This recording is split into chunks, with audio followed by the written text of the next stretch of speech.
up into twisted chair. So don't have to worry if you can't do the revolved standing splits. Maybe you're just dragging that left foot forward, trying to find a place to rest as we move into revolved chair.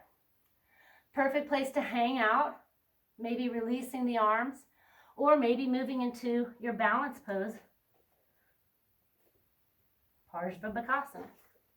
If you're holding the pose, be mindful. I think holding it is harder because you're burning out those muscles, same muscles, but so is balancing pose, just a little different hard.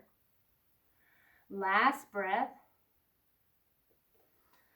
And we all meet back in that revolved chair. Again, it's like a reverse float back. Left leg floats a little bit.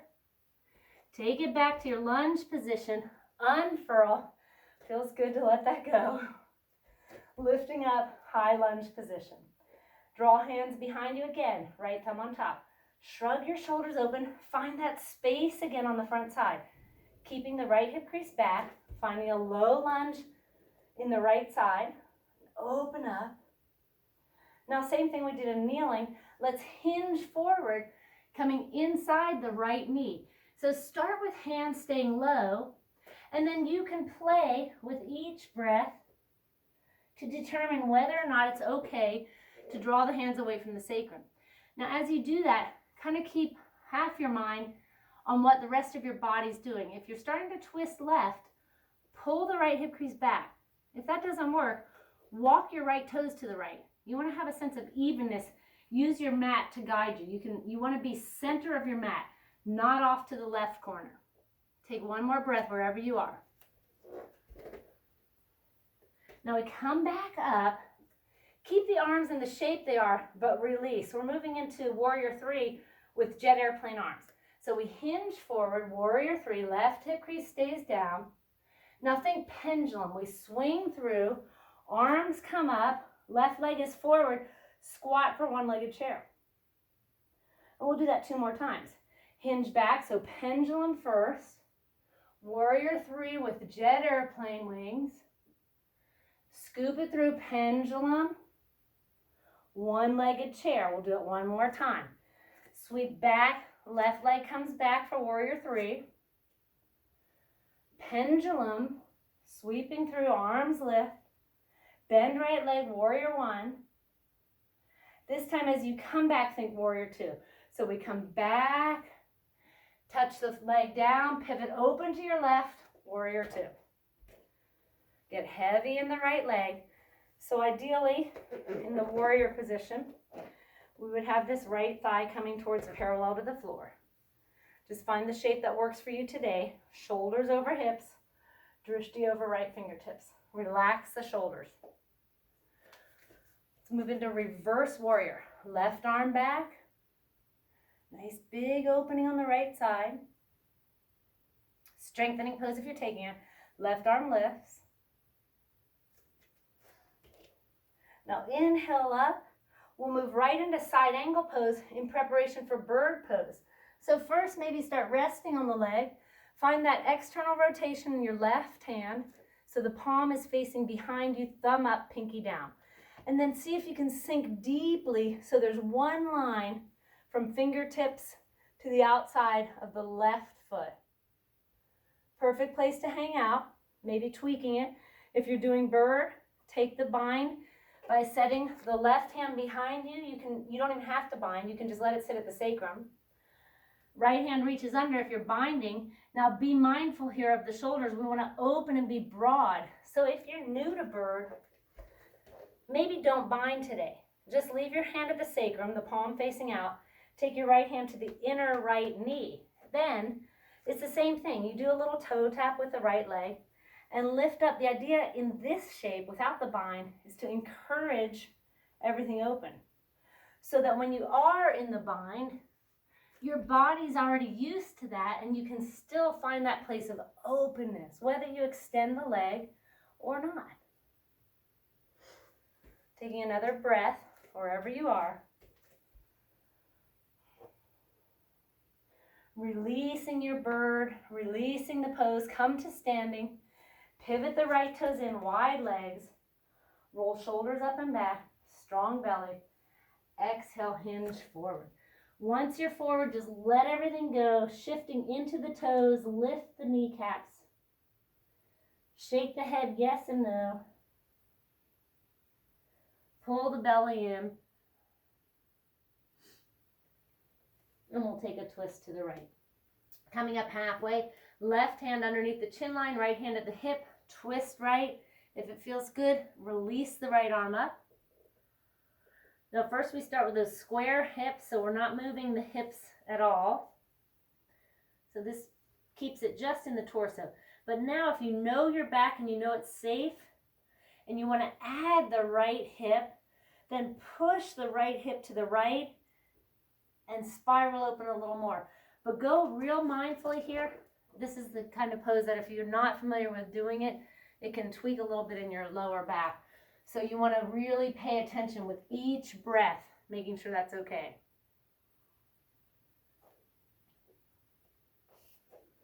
All right, wherever you are, let's all unfurl. Coming back to that neutral spine, hands to the hips. Inhale to lift up. Pivot to the front.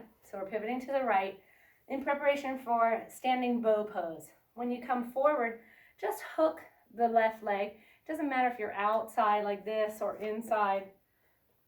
We're not doing anything specific today, but start with knees together. Try to square the hips, square the shoulders, and then just kick back. And as you kick back, kind of think of keeping that left hip down a little bit so that you can isolate in the body and not just twist open to the left.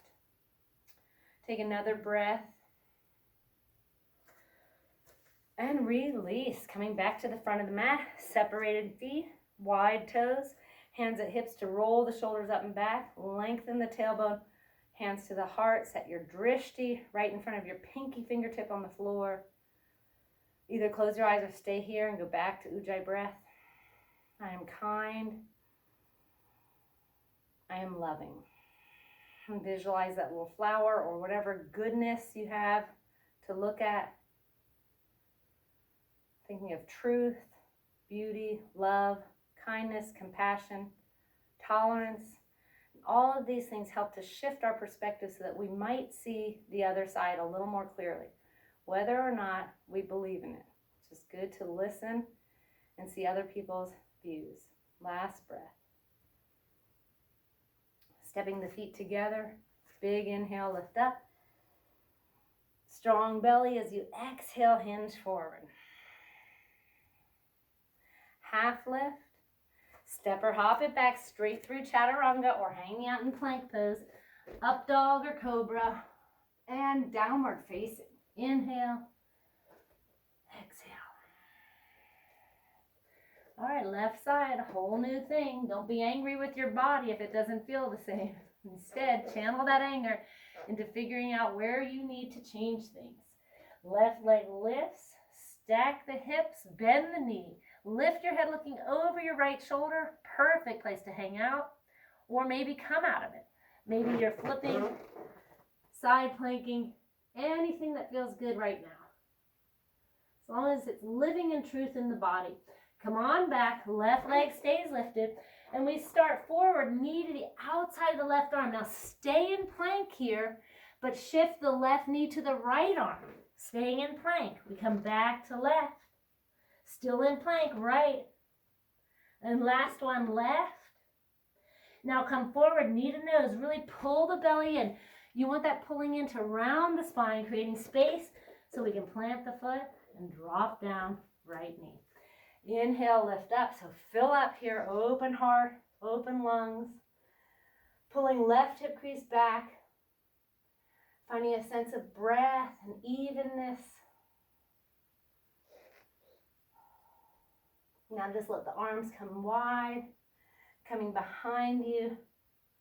Left thumb on top, shrug shoulders up and back. And as you slide them back, maybe you want to add a little back bend.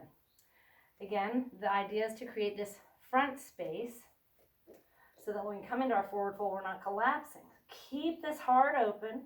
Mindfully lift back up, keeping hands at the sacrum for now. Hinge forward. All that space you created, keep it.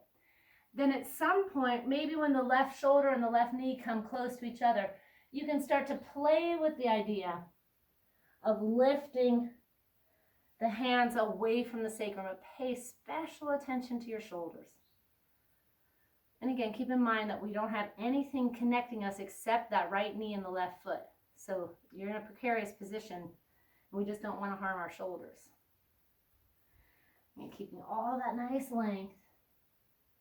Now come up just enough that you can actually let go of the arms, framing the left foot. Tiptoe the left leg long, pull the hip crease back that side. Tented fingertips. Inhale, lift up, fill up. Open mouth exhale as we hinge over the left leg. Now let the spine be heavy. The head is rolling up last thing as you inhale. Open up at the top, flat back. One more time. Let that free floating anger go as you lift up and open up. And this is a great place to hang out in this little Hanuman kind of preparation. If you're moving deeper, then let's go ahead and extend the left leg to the place that's good for you, keeping integrity of the pose. So that would be pulling the left hip crease back and letting the right hip come forward a tiny bit. And we also gauge if we start to roll off to the right side, well, that's an indication you need something underneath that left hip, or maybe back it out so that you can find even hips here.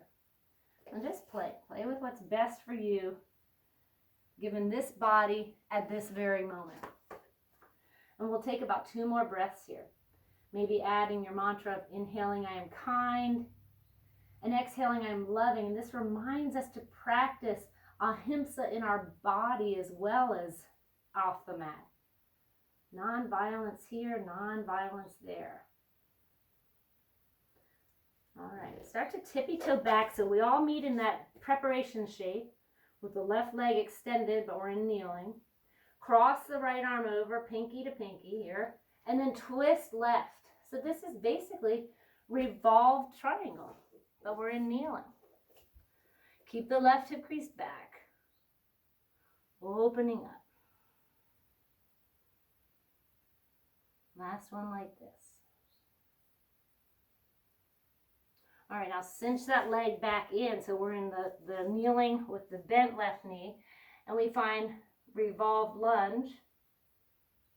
Tuck the right toes under, lifting the knee up, and we move into our flow here. As you inhale, lift up, fill up. Exhale, prayer twist left, dropping the right knee. Inhale, lift up. Exhale, prayer twist, drop down. And again, take it up, fill it up, love and kindness. Exhale, lower back down. All right, we'll stay right here, tucking the right toes under if they're not, lifting that right knee. Hover here for a moment. Now think about your floating splits. If you don't want to do floating splits, you know we're all going to meet in this revolved chair. You're welcome to come there now. But otherwise, we hinge forward, trying to lift the right leg up. Go mindfully and slowly, using the connection with arm and leg to balance you. And then we all meet up in the revolved prayer twist to the left. Big inhale, big exhale. Stay like that, or maybe extend arms long, or maybe come into your balancing pose. So again, if you're holding this chair pose, that's a pretty intense hold. Play with what you need to do, maybe lifting up and out of it. If you're balancing, be mindful. Last one there.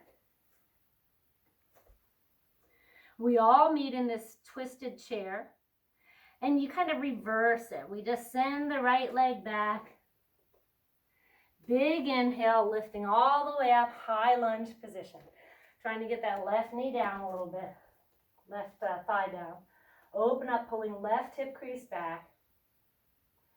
Hands draw behind you, interlace left thumb, shrug the shoulders, find that open space in the front, little back bend, and then keeping that shape, hinge forward.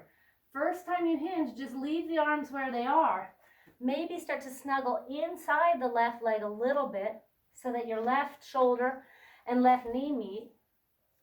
And then play with the placement on your mat. So if you find you're way off to the right side, try to back it out a little bit. Pull the left hip crease back and see if that evens you to the center. If that doesn't work, then physically lift the left leg up, walk it left, and see if that evens you out a little more. We'll just take another breath here. Paying attention to shoulders, especially if you're lifting the arms away. Now coming up, preparation for jet airplane wings in Warrior 3. So the arms are by your side, but scooching way back. Lift up, Warrior 3. Right leg is lifted, left leg on the floor. Now pendulum swing. We come right through standing. Arms lift with you. Right leg up. Squat on the left leg, one-legged chair. We'll do that two more times. Hinge back, pendulum. Warrior 3. Pendulum. Come through. Arms, right leg lift. Squat, left leg. And then last one, we come through Warrior 3. Arms behind you. Scooch back through, coming into your one-legged chair. Now this time, think Warrior 2. So we extend back, Warrior 3, step back, pivot open to the right, settling down into our warrior position. Keep in mind, since Warrior 2 is a familiar pose, we can try to work it a little more. We can drop a little deeper, extending the right leg long so that the left thigh is coming towards parallel to the floor one day. We have shoulders and hips in one line, drishtis over left fingertips. And now let's take reverse warrior. Right arm comes down, big stretch on the left side. Maybe just take your mind's eye, you don't have to look, but what's that left knee doing? If it collapsed inward, see if you can just roll it out gently. Strengthening pose if you're taking it, where we lift the right arm, keep the shape. One more. Come up, we'll move right into side angle pose. So from side angle, the idea, the way I gauge my side angle pose is by my right side. So I'm trying to find one line from the right pinky toe all the way up to my right fingertips. And then I check into my left shoulder. Am I resting there? If I am, push away. Push down either floor or knee. One more breath. All right, so bird people, if you know what you're doing, I'm going to just let you go. If you're new to bird, I'm going to start to show you little tricks that you can do to get into bird. So this is what I would do. Take your right hand behind you so that the palm is facing out and your hand's at the sacrum. Left hand stays inside of left knee. Now just come up, step the feet together because you can't step up that far apart. Do a little toe tap with the left leg. So we're getting the body used to shifting the weight into one leg. As you lift up, push the left knee open and draw the chest broad. So that should be the same shape if you're bound. We have the left knee open and we're drawing the chest nice and broad.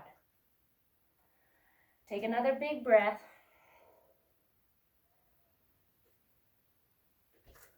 Release, release everything as you come to standing. Pivot left toe in, parallel feet, roll shoulders up and back, strong belly. Exhale, hinge forward. And again, we're just going to hang for a moment. And find that Goldilocks place where you're not too far forward into the toes, but you're not too far back into the hips. So if you had a mirror where you're practicing, you can look to the side and see if your hips are lined up with your heels. Of course, it never has to be exact, but the further back you are, the more strain you're putting up high. Too far forward, you're going to feel it in the back of the knee. So there's that little Goldilocks place, just find it. See if you can lift the kneecaps, drop the head, shake it yes and no. Preparation for a twist to the left. Right hand under the chin line, left hand at hip. First, just twist from belly button to shoulders. And if it's all good, release the left arm and maybe look up to the left fingertips. And just feel that nice torso twist, just the way we started. Lots of twisting and back bending today. Really good for releasing anger. So in the twists, you think of it like a dish towel. You're just wringing out all the stuff you don't need. All right, let's go ahead and add the hip stretch if it feels good. Now, pay attention because it may not feel good to you. You may want to just keep isolating your torso. But if you feel you want to stretch into that left hip area, push the hips left. look up. Comes a real spiraling feeling in your body. But you've got to pay attention to your low back here because that may not feel good. It's easy to tweak that. Let's take one more big breath.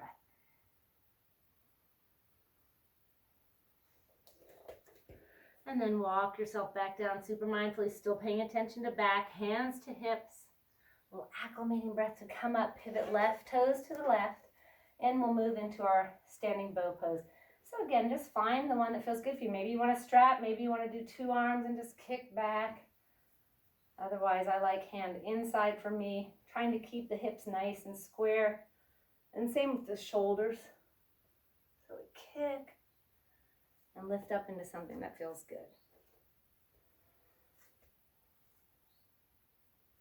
And release. If you like another little vinyasa, go for it, taking a nice stroll through that. Otherwise, we can all just meet coming down on our bellies all the way down to the mat. Once you're down, we start in Sphinx pose. Elbows right underneath the shoulders. Let your fingertips be super wide here. So we're really expanding everything. And then pull the shoulders back. So once again, we're looking for this front space, leading with our heart full of love, goodness, kindness, patience, tolerance, non-judgmental. Open up as if you were dragging through. Let's add a little frog pose here. So we'll cross the left arm in a diagonal, bend the right knee, and start to pull that heel towards your hip. So here's what you need to watch for on this side. The saggy left shoulder. So if this is the pose, and I'm going to admit, this just feels good to hang out here, but we want to work it in the right way with integrity. So push into your left forearm to lift the chest, and then gently with each breath, you start working the right heel towards the right hip. Take another breath, keep checking into left shoulder, maybe say your mantra because you want to remind yourself to be kind and loving, and let it go. Come right back to center Sphinx, roll shoulders up and back, lift up, take your hands out wide, tented fingertips, roll up, and as you exhale, draw the left shoulder way over to the right fingertips, looking over the right side. If that hip lifts on the right side, so what? Let it go. And then come back up through center, lift up, and opposite, right shoulder off to the left side. Look underneath left armpit or elbow. Come back to center, lift up, open up, and move right back into Sphinx pose. Shoulders pulling back, chest is broad, cross the right arm in front. And then start to pay attention to the right shoulder connection. If you're sagging in that right shoulder, you must push into the forearms and just lift up. If you're moving on, bend left knee. Again, checking shoulder. And then gently encourage the left heel towards the left hip. Play with it another breath. And then come back to center. We'll move through Makarasana. Makarasana, we create a pillow for our head, resting the forehead, and this is what it looks like underneath the mat. The toes are pointed out. You can have them in like ballet first position or second position, but you want the toes pointing out so that your belly is pushing into the earth. That lifts the diaphragm a little bit when you create a pillow. Now, soft breath. Maybe coming back into your mantra, I am kind, I am loving. Take one more.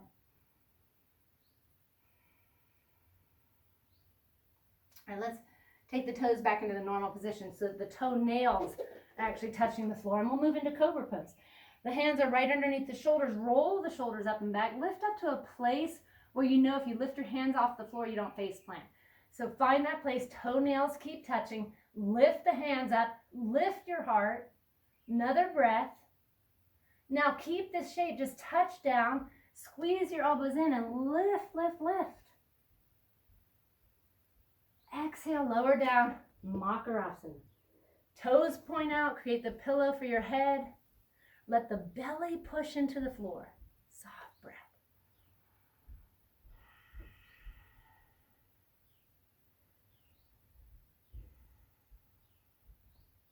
All right, come on back to center. Let's go ahead and float the arms out like airplane wings. Lift the legs up, floating your spine, lifting up. See, if you had a mirror, you would figure out where your foot line is in line with your shoulders. So lift the chest, lift the feet, lift the chest, lift the feet. One more time. Makarasana, last time. Come on down. Belly's pushing into the floor. Softness in the breath.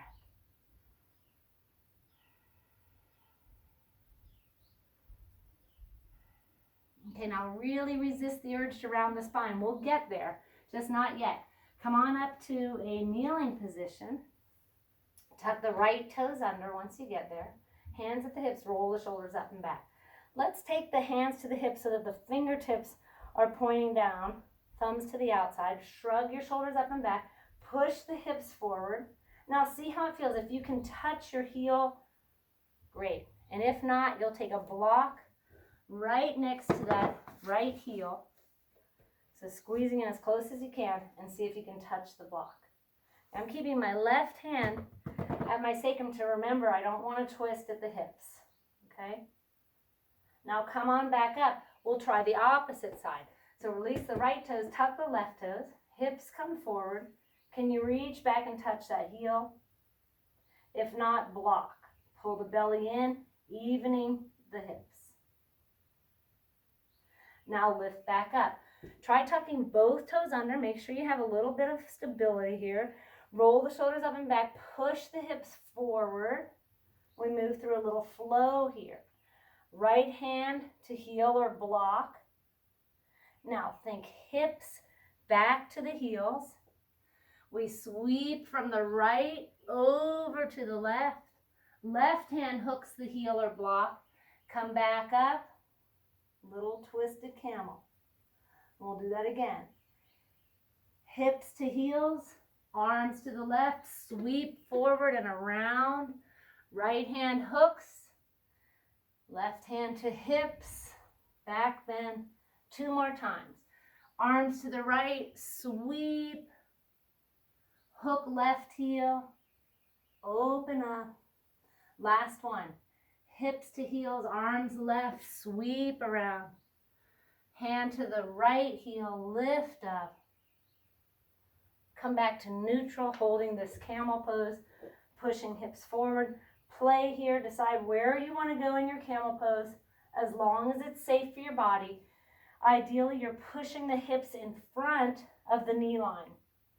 That's going to lengthen out your tailbone here so that we're not lifting the tailbone and compressing the lower back. You want to think of lengthening the tailbone so that we have no compression. Last breath like that. Come to neutral. Still resist that urge to round the spine as we come down to the floor. Bridge pose. Palms facing down. Walk the heels towards the hips. Have a block handy in case you like to rest on the block. As we tuck the pelvis, lift the hips up. Now start to walk the corresponding arm underneath the shoulder. Lots of options here. If you have long arms, you want to grab your ankles, perfect. Maybe interlacing, lifting up. Or as I said, you can place a block underneath the sacrum here, finding a resting spot. We want to have active glutes, but not so squeezed in that it rotates externally into the thighs. What happens if we squeeze too much, the legs splay out. We want to keep the thighs as close to parallel as we can. Now, check into your neckline. We want to make sure the neck is good. So lift the chin a tiny bit, puff the chest up towards the chin, not the opposite. And now, go into your deep ujjayi breath here. I am kind. I am loving. If those words don't match how you're feeling, you have to come out of the pose. So we have to learn to match and live with what the truth is. And we practice it right here on the mat. We'll take another breath. And then mindfully walk the arms out. Come to a flat spine and decide if you want to do Urdhva Dhanurasana or another bridge pose. And that's going to be up to each individual body. Since I'm not there to guide you in person, if you even remotely think you shouldn't be doing this, then don't do it. Skip it, and when we're in person, we'll work on it together. So you'll go back to bridge pose. Otherwise, for Urdhva D, we let the palms face up to the ceiling. Bend the elbows so that the palms come down flat on the floor. Thumbs are facing towards the ears. And then pull the belly in. You want to already be prepared here by activating shoulders. Lift up and find something that feels good for you in this Urdhva Dhanurasana. The same thing applies with the glutes. If you over squeeze your glutes, your little feet are going to pivot out like a duck, and your legs and knees, I suppose a little bit of that's okay, but think in your mind that we want to have a sense of parallel thighs, parallel shins, and parallel feet. Take another breath.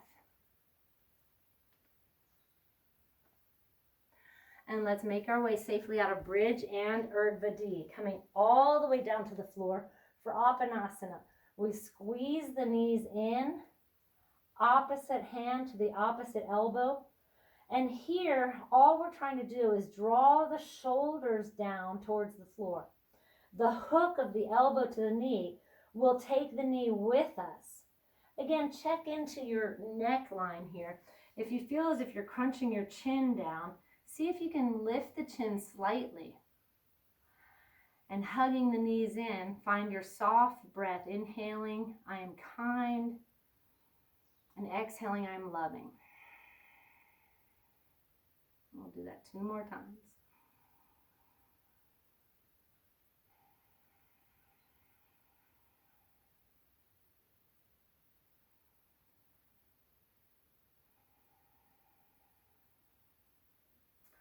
Let's move into Viparita Karani. So if you have a wall close by and you like to put your legs up the wall, beautiful. And of course, if you do practice shoulder stand, I'm not going to stop you. It's just I would like to set up with like 3 or 4 blankets for shoulder stand, and we just don't have that available right now. So Viparita Karani is a great alternative because you never have the legs straight over your head. So it looks a little bit like this. If I'm using my hands, I'm resting my hips on my palms. And that can be a little bit tough for the elbow. But you have your bolster or your block, you can just simply rest the sacrum on any size of the block that you like. Or as I said earlier, you can take your legs to the wall. So we call this pose legs up the wall, Viparita Karani. The translation, as I understand it, is inverted action. So we're just inverted and we're taking our legs in the opposite direction. Now move into your beautiful Ujjayi breath here and think of the idea of inverted action. So that might be thought of as trying to see someone else's viewpoint.